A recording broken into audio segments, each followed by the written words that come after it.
ಗುಡಿಬಂಡೆ ತಾಲೂಕಿನಲ್ಲಿ ಸಿಪಿಎಂ ಪಕ್ಷದಿಂದ ಜನ ವಿರೋಧಿ ಸರ್ಕಾರಿ ನೀತಿಗಳ ವಿರುದ್ಧ ತಾಲೂಕು ಕಚೇರಿ ಮುಂಭಾಗ ಭಾರಿ ಪ್ರತಿಭಟನೆ ನಡೆಸಿದರು. ಪ್ರತಿಭಟನೆಯಲ್ಲಿ ಸಿದ್ದಗಂಗಪ್ಪ ಮಾತನಾಡಿ, ವರ್ಷಗಳಿಂದ ಸರ್ಕಾರಿ ಜಮೀನಿನಲ್ಲಿ ಕೃಷಿ ಮಾಡುತ್ತಿರುವ ಬಡ ರೈತರಿಗೆ ಭೂಮಿಯ ಹಕ್ಕು ಸಿಗುತ್ತಿಲ್ಲ. ಬಗರ್ ಹುಕುಂ ಯೋಜನೆಯಡಿ ಫಾರಂ 50, 53, 57 ಸಲ್ಲಿಸಿದರೂ ಭೂಮಿ ಶ್ರೀಮಂತರಿಗೆ ಮತ್ತು ಶಾಸಕರ ಬೆಂಬಲಿಗರಿಗೆ ಮಾತ್ರ ಮಂಜೂರಾಗುತ್ತಿದೆ. ಕಂದಾಯ ಇಲಾಖೆಯ ಕೆಲವು ಅಧಿಕಾರಿಗಳು ಭೂಮಿ ಮಂಜೂರಾತಿಗೆ ಹಣ ವಸೂಲಿ ಮಾಡುತ್ತಿದ್ದಾರೆ. ಅರಣ್ಯ ಇಲಾಖೆಯವರು ಮಂಜೂರಾದ ಜಮೀನಿನ ರೈತರನ್ನು ಒಕ್ಕಲೆಬ್ಬಿಸುತ್ತಿದ್ದಾರೆ. ಇದು ಸ್ಥಳೀಯ ಜನಪ್ರತಿನಿಧಿಗಳ ಮತ್ತು ತಾಲೂಕು ಆಡಳಿತದ ಸಂಪೂರ್ಣ ವೈಫಲ್ಯ ಎಂದು ಆಕ್ರೋಶ ವ್ಯಕ್ತಪಡಿಸಿದರು. ಟ್ಯಾಕ್ಸ್ಗಳು ಜಾಸ್ತಿ ಆಗಿದೆ. ಏನು ಬಗರು ಸಾಗುವಳಿ ಮಾಡ್ತಕ್ಕಂಥ ಜಮೀನುಗಳಿಗೆ 6 ತಿಂಗಳೊಳಗಾಗಿ ನಾವು ಪಟ್ಟ ಕೊಡ್ತೀವಿ ಅಂತ ಹೇಳಿರ್ತಕ್ಕಂಥ ಸರ್ಕಾರ, ಕಂದಾಯ ಮಂತ್ರಿಗಳಾಗಿರ್ತಕ್ಕಂಥ ಕೃಷ್ಣಪ್ಪ ಬೈರೇಗೌಡರು ಇದೇ ಗುಡಿಬಂಡೆಯಲ್ಲಿ ಕೂಡ ಬಂದು ಭಾರಿ ದೊಡ್ಡ ದೊಡ್ಡ ಭಾಷಣವನ್ನು ಮಾಡ್ಕೊಂಡು ಹೋಗಿದ್ದಾರೆ. ಏನಾಗಿದೆ ಅಂತ ಯೋಚನೆ ಮಾಡಬೇಕು. ಸುಮಾರು 20-30 ವರ್ಷಗಳಿಂದ ಉಳುಮೆ ಮಾಡ್ತಕ್ಕಂಥ ರೈತರಿಗೆ ಇವತ್ತು ಭೂಮಿಯನ್ನು ಕೊಟ್ಟಿಲ್ಲ. ಬದಲಾಗಿ ಈ ಕ್ಷೇತ್ರದ ಶಾಸಕರು 3ನೇ ಬಾರಿ ಆಗಿದ್ದಾರೆ. 3ನೇ ಬಾರಿ ಆಯ್ಕೆ ಆಗಿರ್ತಕ್ಕಂಥ ಶಾಸಕರು ಅವರ ಅಧ್ಯಕ್ಷತೆಯಲ್ಲಿ ಇರ್ತಕ್ಕಂಥ ಬಗರುಕುಂ ಕಮಿಟಿ ಏನಿದೆ ಅಲ್ಲಿ ಯಾರಿಗೆ ಜಮೀನು ಕೊಟ್ಟಿದ್ದಾರೆ ಅಂತ ನೋಡ್ಬೇಕು. ಅವರು ಮತ್ತೆ ಅವರ ನೆಂಟರು, ಅವರ ಹಿಂಬಾಲಕರಿಗೆ ಇವತ್ತು ಜಮೀನು ಕೊಟ್ಟಿದ್ದಾರೆ, ಬಿಟ್ಟರೆ ಬಡವರು ಕೊಟ್ಟಿಲ್ಲ. ಇವತ್ತು ಅದಕ್ಕಿಂತ ಮುಖ್ಯವಾಗಿ ಇವತ್ತು ಅರಣ್ಯ ಇಲಾಖೆ ಇವತ್ತು ಸುಮಾರು ಜಾಗದಲ್ಲಿ ಉಳುಮೆ ಮಾಡ್ತಕ್ಕಂಥ ರೈತರನ್ನ ಇವತ್ತು ಬಿಡುಗಡೆ ಮಾಡಿಸ್ತಕ್ಕಂಥ ಕೆಲಸ ಮಾಡ್ತಾ ಇದೆ. ಕೂಲಿ ಇಲ್ಲ. ಮನ್ನೇರೇಗಾ ಅಂತಕ್ಕಂಥ ಒಂದು ಸ್ಕೀಮ್ ಇತ್ತು. ಯುಪಿಎ ಸರ್ಕಾರದಲ್ಲಿ 2004ರಲ್ಲಿ ಯುಪಿಎ ಸರ್ಕಾರ ಬಂದಾಗ ಸಿಪಿಎಂ ಮತ್ತು ಎಡಪಕ್ಷಗಳು 62 ಎಂಪಿಗಳು ಇರ್ತಕ್ಕಂಥ ಸಂದರ್ಭದಲ್ಲಿ ಆವತ್ತಿನ ಸರ್ಕಾರಕ್ಕೆ ಬೆಂಬಲ ಕೊಡಬೇಕಾಗಿದ್ರೆ ಸಾಮಾನ್ಯ ಕನಿಷ್ಠ ಕಾರ್ಯಕ್ರಮ ಮಾಡಬೇಕು ಅಂತ ಹೇಳಿ ಅಲ್ಲಿ ಉದ್ಯೋಗ ಖಾತ್ರಿ ಯೋಜನೆಯನ್ನ ಜಾರಿ ಮಾಡಿತ್ತು. ಆದ್ರೆ ಇವತ್ತು ಆ ಉದ್ಯೋಗ ಖಾತ್ರಿ ಯೋಜನೆ ಏನಾಗಿದೆ ಅಂತ ಹೇಳಿದ್ರೆ, ಗ್ರಾಮ ಪಂಚಾಯತ್ಗಳಲ್ಲಿ ಇರ್ತಕ್ಕಂಥ ಎಲ್ಲ ಪಂಚಾಯತಿ ಮೆಂಬರ್ಗಳು, ಗ್ರಾಮ ಪಂಚಾಯತಿ ಅಧ್ಯಕ್ಷರು ಅವರು ಕಾಂಟ್ರಾಕ್ಟ್ ತಗೊಂಡು JCBಗಳಲ್ಲಿ ಕೆಲಸ ಮಾಡಿಕೊಂಡು ಇವತ್ತು ಏನು ಬಿಲ್ಲಿಂಗ್ ಮಾಡ್ಕೊಳ್ತಾ ಇದ್ದಾರೆ. ಬಿಟ್ರೆ ನಿಜವಾಗಿರ್ತಕ್ಕಂಥ ಬಡವರಿಗೆ ಇವತ್ತು ಕೂಲಿ ಸಿಗ್ತಾ ಇಲ್ಲ.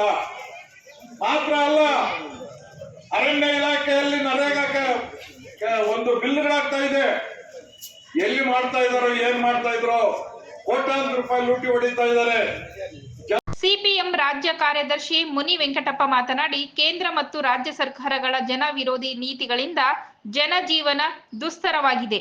ಕಾಂಗ್ರೆಸ್ ಸರ್ಕಾರ ರೈತ ವಿರೋಧಿ ಮಸೂದೆಗಳನ್ನು ರದ್ದುಗೊಳಿಸುವ ಭರವಸೆ ನೀಡಿತ್ತು. ಆದರೆ 3 ವರ್ಷಗಳಾದರೂ ಯಾವುದೇ ಕ್ರಮ ಕೈಗೊಂಡಿಲ್ಲ. ಗ್ರಾಮಗಳಲ್ಲಿ ಶುದ್ಧ ಕುಡಿಯುವ ನೀರಿನ ಘಟಕಗಳು ಕೆಟ್ಟು ನಿಂತಿವೆ. ಜನರು ಫ್ಲೋರೈಡ್ ಮಿಶ್ರಿತ ನೀರನ್ನು ಕುಡಿಯುವಂತಾಗಿದೆ. ನಿವೇಶನ ರಹಿತರಿಗೆ ನಿವೇಶನ ಸಿಗುತ್ತಿಲ್ಲ. ರೈತರಿಗೆ ಸೌಲಭ್ಯಗಳಿಲ್ಲ. ಮಧ್ಯವರ್ತಿಗಳು ಮತ್ತು ದಲ್ಲಾಳಿಗಳ ಹಾವಳಿಯಿಂದ ಜನಸಾಮಾನ್ಯರು ಸಂಕಷ್ಟದಲ್ಲಿದ್ದಾರೆ ಎಂದು ವಿವರಿಸಿದರು. ನರೇಗಾ ಯೋಜನೆಯ ಅಕ್ರಮಗಳ ಬಗ್ಗೆ ಸಮಗ್ರ ತನಿಖೆಗೆ ಸಿಪಿಎಂ ಒತ್ತಾಯಿಸಿದೆ. ತಾಲೂಕು ಅಧಿಕಾರಿಗಳು ಮತ್ತು ಜನಪ್ರತಿನಿಧಿಗಳು ಜನರ ಸಮಸ್ಯೆಗಳನ್ನು ಬಗೆಹರಿಸಲು ಮುಂದಾಗಬೇಕು ಎಂದು ಆಗ್ರಹಿಸಿದರು. ಗುಡಿಬಂಡೆ ತಾಲೂಕಿನ ಹಳ್ಳಿಗಳಿಗೆ ನಾವು ಹೋಗಿದ್ದೀವಿ. ಲಕ್ಷಾಂತರ ರೂಪಾಯಿ ದುಡ್ಡು ಕೊಟ್ಟು ಶುದ್ಧ ಕುಡಿಯುವ ನೀರು ಘಟಕಗಳನ್ನು ಮಾಡಿದ್ದಾರೆ. ಆದ್ರೆ ಒಂದು ಕೂಡ ಕೆಲಸ ಮಾಡ್ತಾ ಇಲ್ಲ. ಬಹುತೇಕ 80% ಶುದ್ಧ ಕುಡಿಯುವ ನೀರಿನ ಘಟಕಗಳು ಇವತ್ತು ಕೆಟ್ಟೋಗಿ ನಿಂತಿವೆ. ನಾವು ಬರ್ತಕ್ಕಂಥ ನೀರು ಫ್ಲೋರೋಸಿಸ್ ಇರ್ತಕ್ಕಂಥ ನೀರು, ಜನರಿಗೆ ಕಾಯಿಲೆಗಳು ಬರ್ತಕ್ಕಂಥ ನೀರದು. ಅದನ್ನು ಶುದ್ಧೀಕರಣ ಮಾಡಿ ಕುಡಿಬೇಕು ಅಂತ ಹೇಳಿ ಶುದ್ಧ ಕುಡಿಯುವ ನೀರು ಘಟಕಗಳನ್ನು ತೆರೆದಿದ್ದು ಇವತ್ತು ಆ ಘಟಕಗಳು ಮುಚ್ಚೋಗಿದೆ. ಆ ಬಡ ಜನರು ಇವತ್ತು ಅದೇ ಫ್ಲೋರೋಸಿಸ್ ನೀರನ್ನು ಕುಡಿತಾ ಇದ್ದಾರೆ. ವ್ಯಾಪಕ ಕಾಯಿಲೆಗಳಿಗೆ ಗುರಿ ಆಗ್ತಾ ಇದ್ದಾರೆ. ಇದರ ಬಗ್ಗೆ ಸುಬ್ಬಾರೆಡ್ಡಿ ಅವರು ಎಲ್ಲೂ ಕೂಡ ಮಾತಾಡಲ್ಲ. ಇದರ ಬಗ್ಗೆ ಅವರು ಎಲ್ಲೂ ಕೂಡ ನಾವು ಚರ್ಚೆ ಮಾಡ್ತಾ ಇಲ್ಲ, ಮಾಡಲ್ಲ ಅವರು. ಯಾಕಂದ್ರೆ ಇದು ಸಮಸ್ಯೆನೇ ಅಲ್ಲ.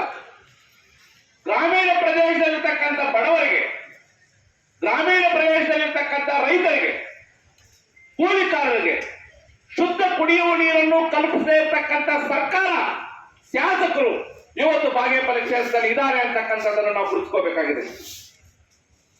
ಅವ್ರು ಹೇಳಿದ್ದೇನು, ನಾನು ಇವತ್ತು ಪ್ರಶ್ನೆ ಮಾಡ್ತಾ ಇದ್ದೀನಿ, 12 ವರ್ಷ ಆಯ್ತು ಅವ್ರ MLA ಆಗಿ. 2013ರಲ್ಲಿ ಅವ್ರು ಬಂದಿದ್ದ ವಿಧಾನ ಯಾರಾದ್ರೂ ಜ್ಞಾಪಿಸ್ಕೊಳ್ಳಿ.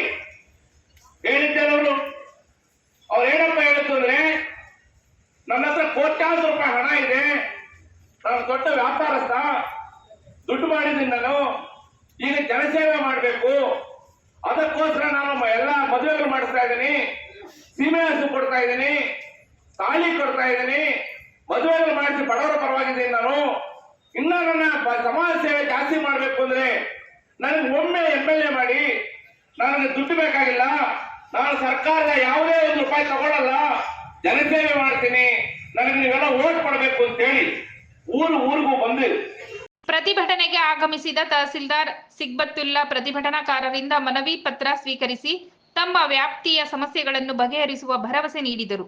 ಉಳಿದ ಸಮಸ್ಯೆಗಳನ್ನು ಮೇಲಾಧಿಕಾರಿಗಳ ಗಮನಕ್ಕೆ ತರುವುದಾಗಿ ತಿಳಿಸಿದರು. ಪ್ರತಿಭಟನೆಯಲ್ಲಿ ಸಿಪಿಎಂ ಮುಖಂಡರಾದ ಜಯರಾಮ ರೆಡ್ಡಿ, ವೆಂಕಟರಾಜು, ರಾಜಪ್ಪ, ಆದಿನಾರಾಯಣ, ಶಿವಪ್ಪ, ದೇವರಾಜು, ಗಂಗರಾಜು, ಲಕ್ಷ್ಮೀನಾರಾಯಣ, ಸೋಮಶೇಖರ್, ಸೀನಪ್ಪ, ಶ್ರೀನಿವಾಸ್ ಸೇರಿದಂತೆ ಹಲವರು ಉಪಸ್ಥಿತರಿದ್ದರು.